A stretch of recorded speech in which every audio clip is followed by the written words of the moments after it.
You can now go on a cruise in the UK, if you're British, and most cruise lines want you to have had your vaccines, and you're a bit limited to where you can go, with cruises restricted to coastal voyages for now. But if you're in America, or Canada, or Australia, or New Zealand, well, you might be waiting a little bit longer.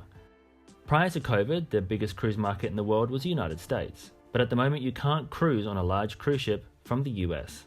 In March 2020, one day after the cruise lines entered their voluntary cruise pause, the US Center for Disease Control, or CDC, issued a no-sail order banning cruise travel in the country. This no-sail order was extended multiple times in 2020, until October last year, when the CDC issued a framework for a conditional sailing order. This framework has been pretty controversial, with requirements asking cruise lines to undertake test cruises, vaccination mandates, mandatory mask wearing as well as temperature checks, contact tracing, embarkation and disembarkation guidelines. It's a long list of requirements. Progress between cruise lines and the CDC on this framework has been slow, with lines struggling to work out how they can implement the requirements. This has led to cruising failing to resume on any scale across the US market. Gary Bembridge from Tips to Travelers has an excellent video that explains this issue in detail, and I've linked to his video in the description below.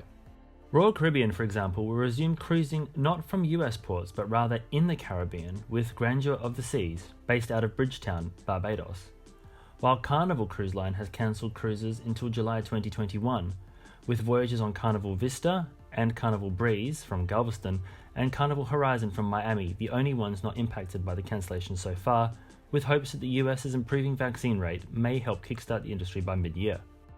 Canada's decision to keep international borders closed to cruise ships until 2022 has led to Alaska's 2021 cruise season being sent into chaos. With Canadian ports closed, internationally flagged US-based cruise ships cannot sail to Alaska from US ports due to the Jones Act. This act limits US coastal voyages to US-flagged ships.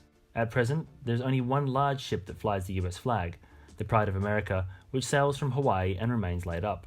Moving south of the equator, and the Australian government doesn't expect to see international borders reopen until well into 2022. Yes, another 12 months' time. This will undoubtedly see knock-on effects to the return of internationally flagged ships in Australia. There are some limited cruise options in Australia, such as the locally flagged fleet of Coral Expeditions. But for an industry that saw 27 international cruise ships visit Australia for the first time in 2019, as well as the returning ships, this lack of internationally flagged cruise ships is having a huge impact on those who rely on cruising for their livelihood. New Zealand is in a similar position, with internationally flagged cruise ships currently banned across the country. Those of us living in this part of the world have been incredibly lucky to be able to live relatively normal lives during the era of COVID-19.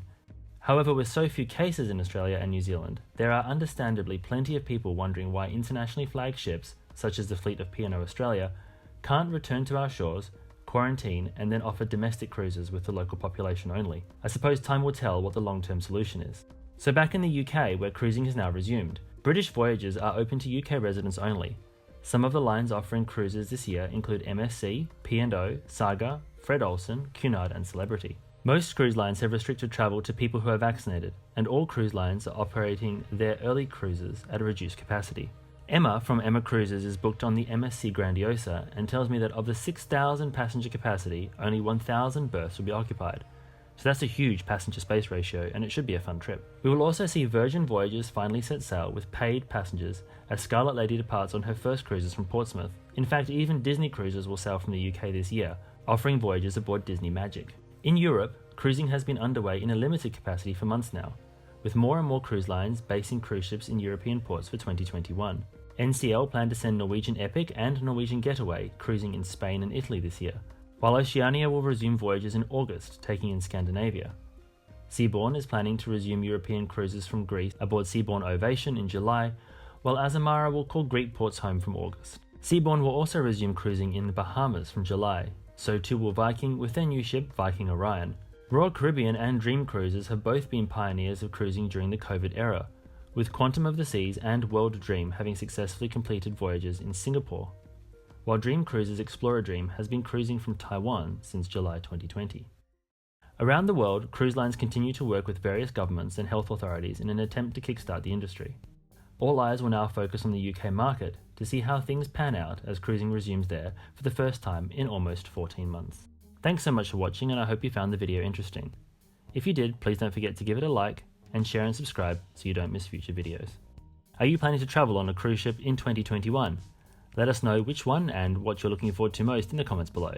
Thanks once again for watching, and when it is safe for us to all set sail again, I hope to see you on board.